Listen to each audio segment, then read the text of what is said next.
جب آپ مجلس میں آئے تھے اس وقت آپ کے پاس زیادہ زندگی تھی، اب اس سے بھی 1 گھنٹہ منہا کر لیجئے۔ 1 گھنٹہ نکل گیا ہے، سوئیں گے تو رات نکل جائے گی، اگلا دن نکل جائے گا۔ ایک ایک گنتی جب الٹی چلتی ہے تو بہت جلد کام زیرو پہ آ جاتا ہے، چاہے 1 کروڑ سے شروع کر لے۔ کبھی آپ اشارے پہ رکے ہو نا، 60 سے 70 سے 80 سے نیچے آ رہی ہوتی ہے۔ میں ایک جگہ جاتا ہوں تو وہاں 120 سے نیچے آ رہی ہوتی ہے۔ میں نے کہا یہ لمبی گنتی ہے۔ کوئی 120 کو پہنچتا ہے نا، کوئی 60 پہ چلا جاتا ہے، کوئی 65 پہ، کوئی 70 پہ، کوئی 45 پہ، 40 پہ، اور اگر کوئی 120 پہ چلا جائے تو سارے کیمرے والے آ جاتے ہیں، چینلز والے، کہ بابا جی آپ کی صحت کا راز۔ وہ کہتے ہیں میں لسی پیتا رہا ہوں۔ تو 120 پہ وہ گنتی پیچھے آ رہی تھی۔ میں نے کہا اچھا اس کو دیکھتے ہیں یہ نیچے آتی ہے کہ نہیں، تو 120 والی بھی صاحب وہ زیرو پہ آ گئی۔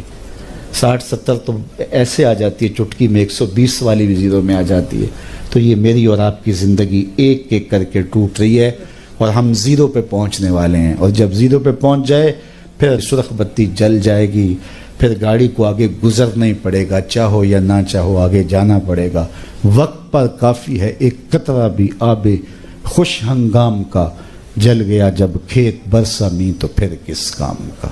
کل کے پچھتاوے سے بہتر ہے آج کا پچھتاوا۔ آج کا پچھتاوا کل کی بہتری کی ضمانت ہے، اور کل کا پچھتاوا سوائے حسرت بڑھانے کے اور کچھ نہیں تھا۔ تو آج وہ کیا کہا کسی نے کہ آج ساوی نے کھلے راوی نے انج ٹوک نوکھڑے ٹوک دے نہیں۔ یہ روز روز ایسے وقت نہیں آتے ہیں، آج سانس ہے، آج وقت ہے۔ تو اس وقت کو میں اور آپ غنیمت سمجھے اور اپنی آخرت کی تیاری کریں۔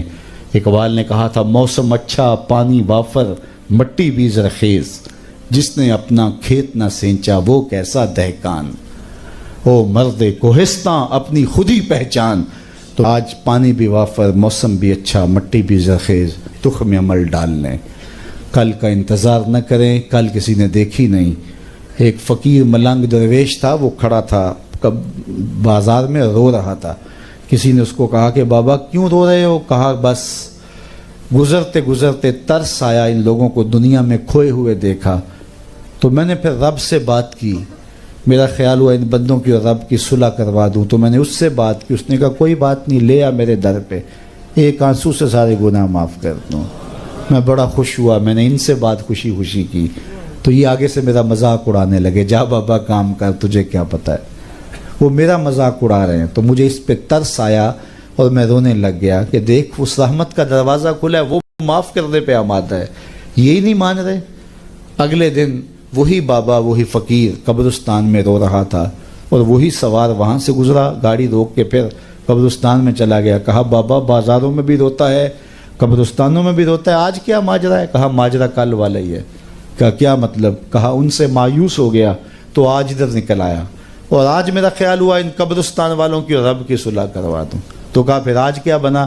کہا آج یہ مان رہے ہیں، وہ نہیں مان رہا۔ قرآن مجید بار بار تمہیں جھنجھوڑ کے بتا رہا ہے کہ یہ دیکھو ماضی میں کیا ہوا، اور آنے والا دور اس کا نقشہ تمہارے سامنے رکھ رہا ہے۔ ماضی کی کہانیاں تمہیں فراموش نہیں ہیں، تم نے اپنے بڑوں سے سنی ہیں۔ تم ان سے بڑے ظالم اور جبابرہ تو نہیں ہو، فرعون سے، نمرود سے، حامان سے، قارون سے بڑے نہیں ہو۔ تو جب اللہ کی گرفت سے وہ بھی نہیں بچ سکے، ایک پیغمبر کا انکار کرنے کی وجہ سے، اللہ کی طرف سے آنے والی دعوت کو مسترد کرنے کی وجہ سے، تو جو انبیاء کا سردار ہے، امام الانبیاء ہے، اس کی دعوت کو مسترد کرنے پر اللہ تمہیں یوں ہی چھوڑ دے گا؟ لیکن اللہ جل شانہ نے تمہیں مہلت دی ہے، چونکہ اس کی سزا بھی بڑی ہوگی اور مہلت بھی زیادہ دی ہے۔ وہاں پیغمبر کی تکذیب کی اور اللہ نے فوری گرفت میں لے لیا، فوری پکڑ لیا۔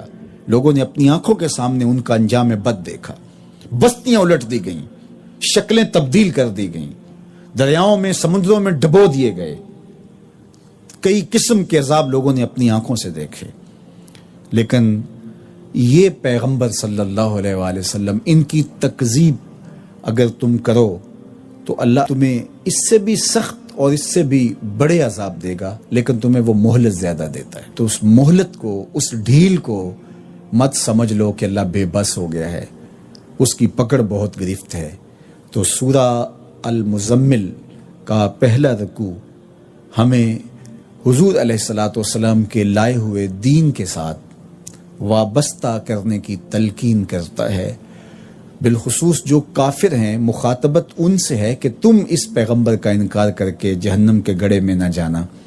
اور اس میں ہمارے لیے بھی بہت کچھ ہے کہ اس پیغمبر رحمت نے جو نظام حیات ہمارے لیے اپنے رب سے لیا ہے اس کو مسترد کر کے ہم ابدی بربادیوں اور ذلتوں کا سامان نہ کریں بلکہ ان کے لائے ہوئے طریق کے مطابق اپنی زندگی بسر کریں.